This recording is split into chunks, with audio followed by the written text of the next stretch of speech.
A gunshot, a scream, a bag of stolen money disappearing into the desert dust.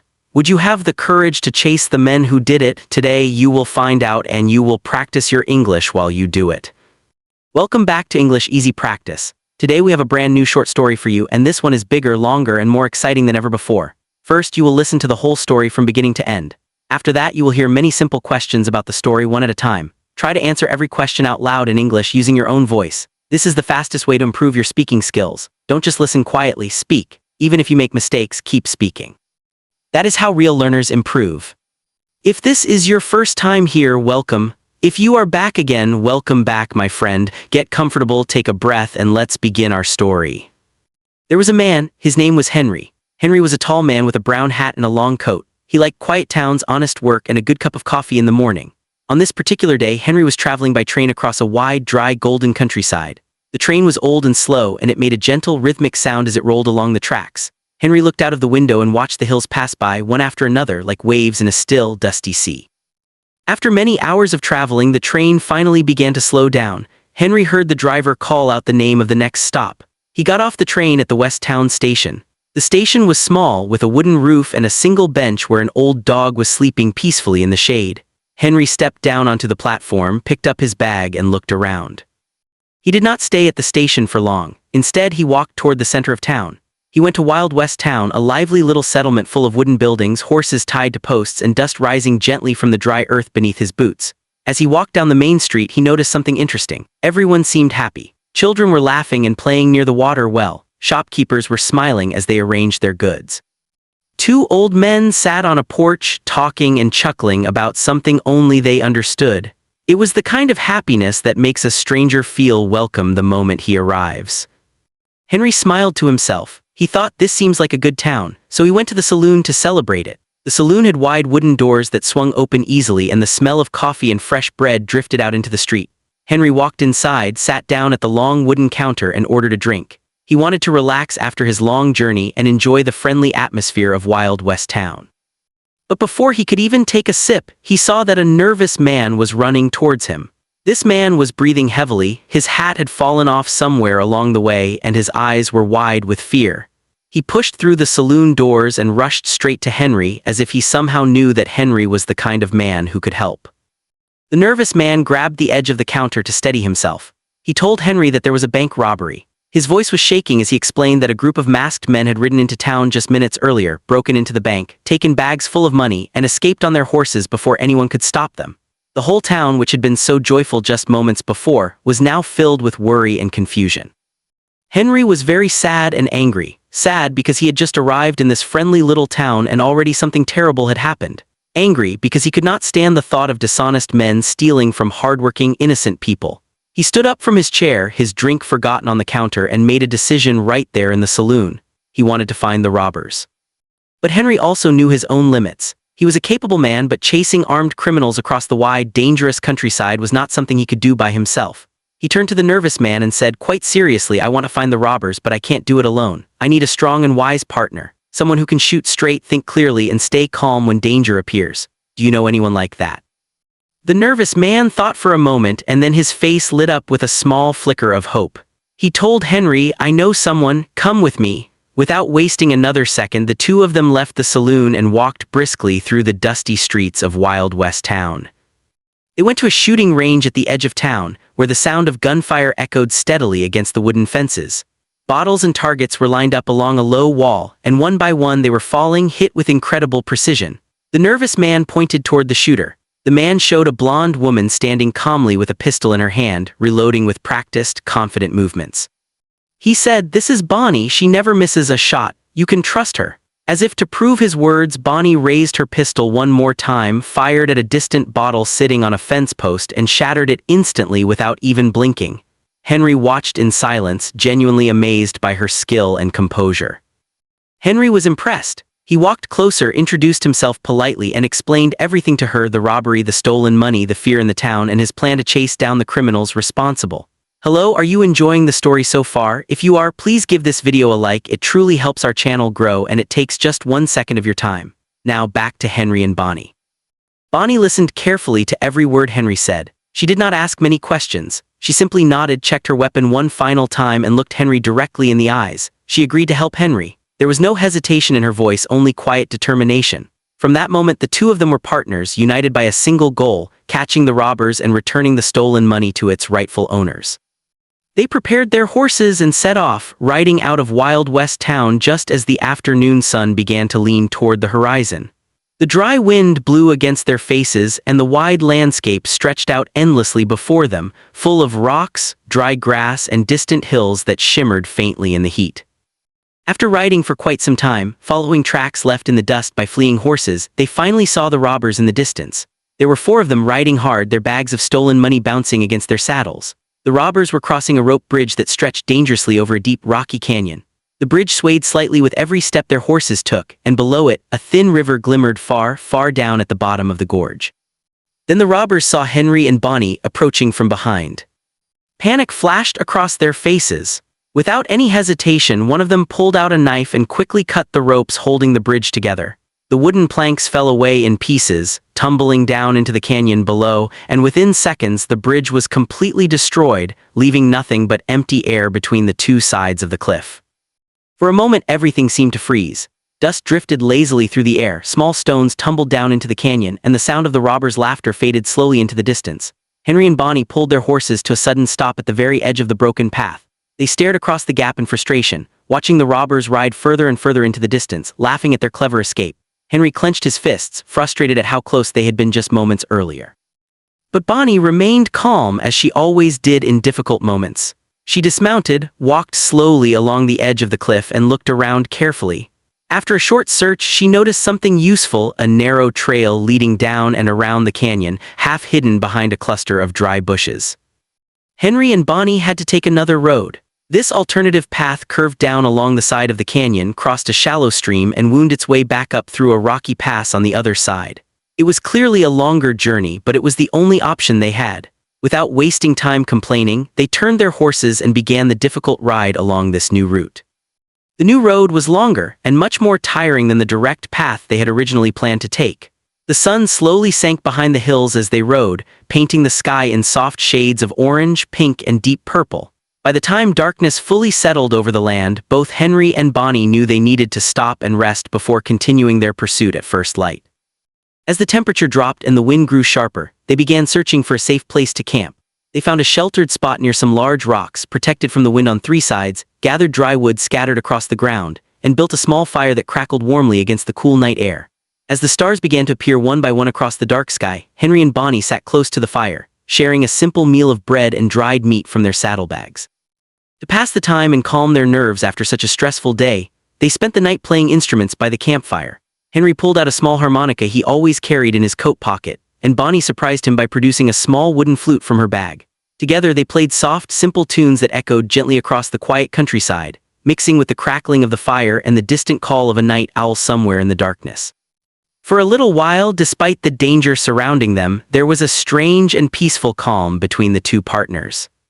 Eventually, they wrapped themselves in blankets and slept beneath the wide, star-filled sky, taking turns keeping watch in case the robbers doubled back or any other danger approached during the night. Nothing happened, and as the first light of dawn touched the horizon, Henry and Bonnie packed their things quickly and continued on their journey. The next day, they climbed the cliffs that rose sharply ahead of them, following faint tracks that the robbers had accidentally left behind in the soft dirt near the base of the rocks. The climb was steep and required real effort. Henry occasionally slipped on loose stones, and Bonnie, sure-footed and steady, helped guide him along the safest parts of the path. They moved carefully, hand over hand in some places, using strong roots and jagged rocks as support, until they finally reached the top of the ridge, breathing heavily but determined to continue. From the top of the cliffs, they could see much of the surrounding land stretched out below them: winding rivers, patches of dry forest, and far in the distance, a dark opening in the side of a rocky hill. Finally, the partners found the robbers and their mine.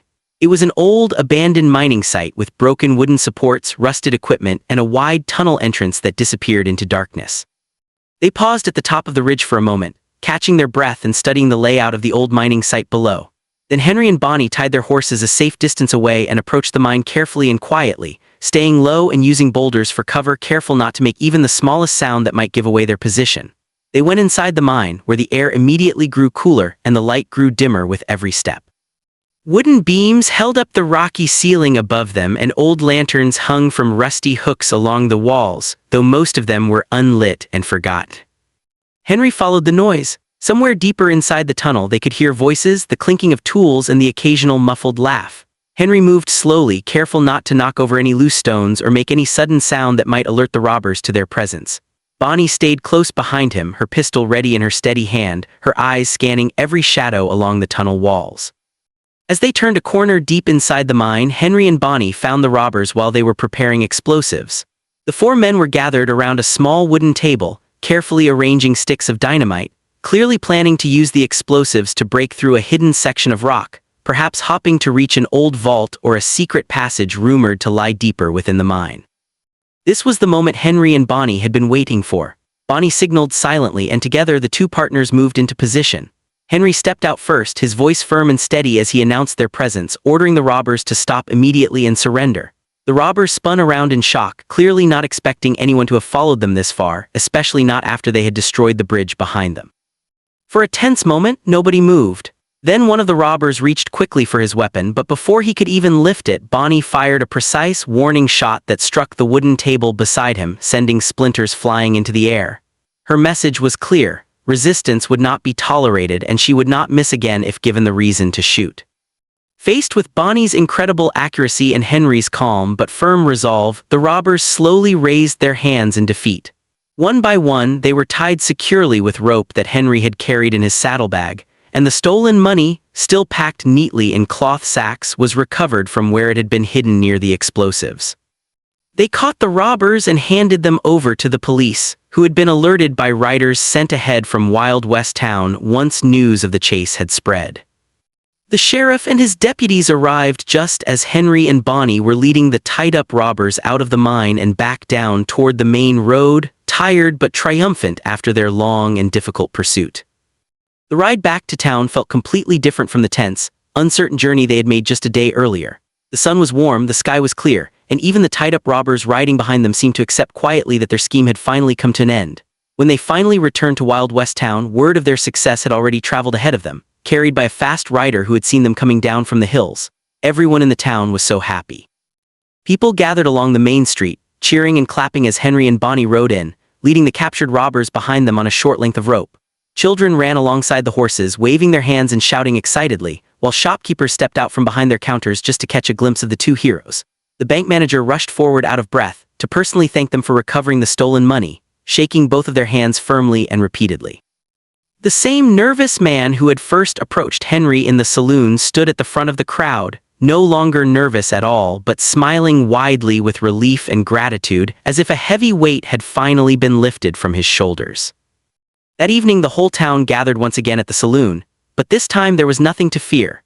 Instead, there was music, laughter, and warm conversation as people celebrated the safe return of their money and the bravery of the two strangers who had risked everything to help them. Someone brought out a fiddle, another person began clapping along, and soon almost the entire saloon was filled with cheerful noise and dancing. Henry raised his glass, thinking back on how strange and unexpected this journey had been, from a quiet train ride to a dangerous chase across canyons, cliffs, and an abandoned mine. Bonnie stood beside him, calm and quietly proud, both of them finally able to relax after their long and eventful journey. Outside, the stars slowly appeared over Wild West Town once again, just as peaceful as they had been on the very first night Henry arrived. Except now, the whole town understood exactly how much courage it had taken to protect that peace. If you liked this video and want to see more videos like it, be sure to subscribe to our channel. It truly helps us continue making free lessons like this one. Thanks so much for watching all the way to this point. Okay, that is the end of our short story. Now I will ask many questions about the story. If you need extra time, pause the lesson and say the answers, then play it again. If it's too difficult to answer, just listen to the lesson a few times. When you feel ready, you can say the answers. Let's get started. Was there a man in the story? Yes, there was a man in the story. What was his name? His name was Henry. What was he traveling by? He was traveling by train. Where did he get off the train? He got off the train at the West Town station. Did he go to East Town? No, he didn't. He didn't go to East Town. He went to Wild West Town. Did everyone seem sad when he arrived? No, no one seemed sad, everyone seemed happy. Did everyone seem happy? Yes, everyone seemed happy. Where did Henry go to celebrate everyone's happiness? He went to the saloon. Why did Henry go to the saloon? He went to the saloon to celebrate everyone's happiness. Was a nervous man walking toward him? No, he wasn't walking. The nervous man was running toward him. What did the nervous man tell Henry? He told Henry that there was a bank robbery. Was Henry happy after hearing about the robbery? No, he wasn't happy. He was very sad and angry. What did Henry want to do after he learned what happened? He wanted to find the robbers. According to Henry, could he find the robbers alone? No, he couldn't. According to Henry, he can't find the robbers alone. He said, I can't find the robbers alone. What did Henry need? Henry needed a strong and wise partner. He said, I need a strong and wise partner. Did the nervous man know a strong and wise person? Yes, he did. He knew a strong and wise person. He said, I know someone. Where did Henry and the man go? They went to a shooting range. Did the man show Henry a brunette woman? No, he didn't. He didn't show a brunette woman. He showed a blonde woman. What did the man show Henry? He showed a blonde woman. What was the blonde woman's name? Her name was Bonnie. According to the man, does Bonnie miss a shot? No, she doesn't. According to the man, she doesn't miss a shot. He said she never misses a shot. Was Henry impressed? Yes, he was. He was impressed. Did Henry hide anything from Bonnie? No, he didn't. Henry didn't hide anything from Bonnie. He explained everything to her. Did Bonnie agree to help Henry? Yes, she did. Bonnie agreed to help Henry. After Bonnie agreed to help, what did they do? They prepared their horses and set off. What did they see while they were riding? They saw the robbers. What were the robbers doing when Henry and Bonnie found them? The robbers were crossing a rope bridge. Did the robbers ignore Henry and Bonnie? No, they didn't. The robbers saw Henry and Bonnie. What did the robbers do after they saw Henry and Bonnie? They cut the rope bridge. Could Henry and Bonnie use the same bridge? No, they couldn't. Henry and Bonnie had to take another road. Was the new road shorter? No, it wasn't. The new road was longer. What did Henry and Bonnie do that night? They spent the night playing instruments by the campfire. What did they climb the next day? They climbed the cliffs. What did the partners finally find? Finally, the partners found the robbers in their mine. Did Henry and Bonnie stay outside the mine? No, they didn't. They went inside the mine. What did Henry do inside the mine? Henry followed the noise. What were the robbers doing when Henry and Bonnie found them inside the mine? Henry and Bonnie found the robbers while they were preparing explosives. What happened to the robbers in the end? They caught the robbers and handed them over to the police. How did everyone in the town feel at the end of the story? Everyone in the town was so happy. Okay, that is the end of our lesson. Please listen to the lesson many times until you can answer the questions quickly and confidently. If you want to complete your practice of this story, you can visit our website and download the audio lessons of the story so you can practice English with it whenever and wherever you want. Just listen to our short stories and answer the easy questions out loud. If you do this consistently, you will improve your listening and speaking skills fast. Keep practicing every single day, even if it's only for 10 or 15 minutes. Small, steady effort will take you much further than you think. Thank you so much for spending your time with us today. Remember to speak out loud, keep your confidence up, and don't be afraid of making mistakes. Mistakes are simply a part of learning, and every single one of them brings you one step closer to speaking English fluently and naturally.